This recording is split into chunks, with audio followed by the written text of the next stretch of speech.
Next, we talked about geometry, and we talked about shapes like what? Give me a shape we talked about. Yes? Circles. What else? Yes, Spencer?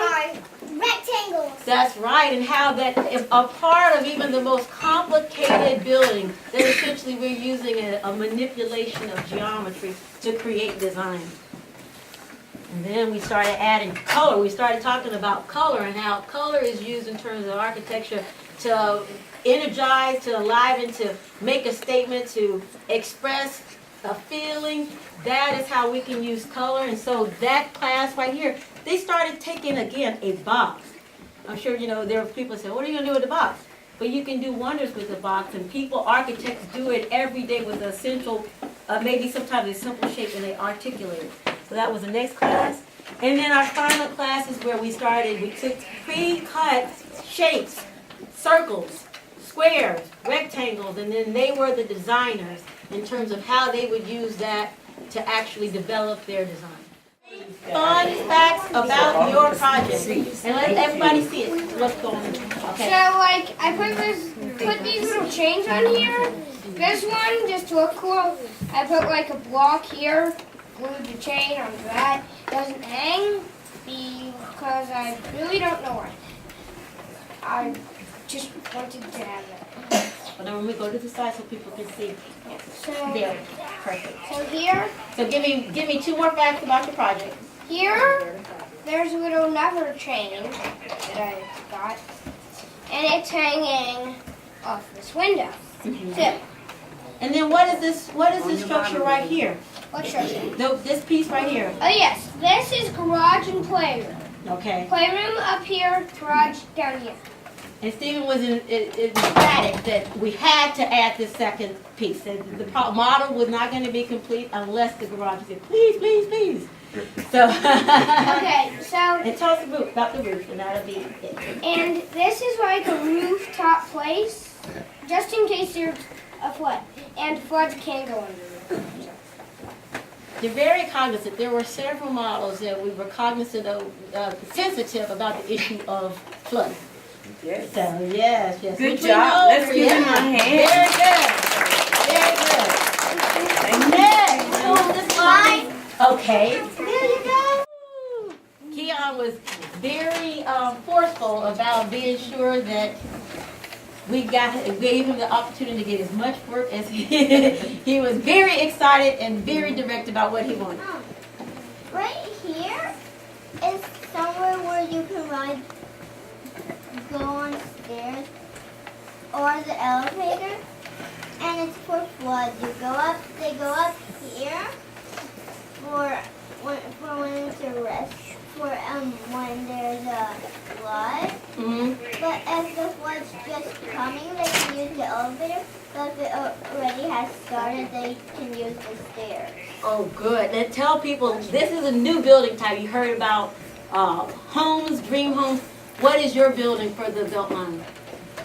A restaurant and store. That's right. Which I said, they need a few restaurants or a little place to eat off the Beltline. So I really appreciate it. It's a lovely design. So everybody can see. And look at the camera. This is my house, and the key is for just in case somebody tries to get in. It'll make loud noises inside the house, so the person inside of the house can know that somebody's trying to get in their house. And this is a walkway where they get in. This, if there's a flood, if there's a lot of rain, they can come in and they can have a protection so they won't get too wet. Okay. And what's your favorite part of your house? This. The entrance. Okay. Very good. Good job. 2 or 3 fun facts about your project. This is a little pool on top of the house so they can swim. And these are windows. And And these are trees on top Mm-hmm. to give it a little shade. Yeah. And what you'll notice about these projects as well in terms of the fact that with the finishes, you know, I was telling the firms, I actually want color and pattern. You know, we don't want, some projects as an architect, clients may want boring and dull and, you know, the color comes out with the accent or, you know, or the chairs. But for these type of projects with kids, it's important that you get color and pattern and texture. So you can see it really brings out their creativity. And the models look wonderful because of it. Very good, Dakota. Okay, this is a little pool I decided to put right in front of the house because why put it in back if you can put it in front so people could maybe see it? Very good, very good. And what's your favorite part of your house? I like these two little windows. They're colorful windows. And they have a little shade. This one is tinted gold and this one's tinted pink. And it kind of makes my house look like it has sunglasses. Woo! Very good. And it's a fun house, right? Very good. Very good. Set of moms and dads and community here today, and I want to thank you, and I want to thank Christy in particular for supporting this program. And I should not, I would be so wrong if I didn't thank Erin and Theo for being such a power in the classroom. So I want to thank her so much as well. And our young designers here who've given their joy and their love of design, and they brought that joy and love and helped me to be more joyful in my evening. So I want to thank them as well. Briefly, just want to go, because I know some of the students have seen this, but I want you to see that this is part of a journey with design. It's not, no matter even our computer age and technology age, that it's not a matter of just a button that just happens and all of a sudden good design happens. It's a process, and over 7 weeks, our students went over that process briefly, but beautifully and joyfully. So, first class, we talked about what? We started with the B. The That's right. And you designed what? You designed what? It was around your neck. Candy necklaces. And those candy necklaces were symbolic about the fact that the belt line was referred to initially as a emerald necklace because, again, it's round. And so they were inspired. You can see there's Keon right there with his candy necklace, inspired by the actual design of the necklace of the belt line. We used color to represent some ideas on a drawing or on a image or a plan. What color did blue represent? Water. That's right. And what did green represent? Grass. And what else? Parks. That's right. And then next, so there was the, again, if you made the belt line into actual markings using candy, this is how it would look. Next, we talked about structures, and we talked about different forces. What's the force that you pull apart?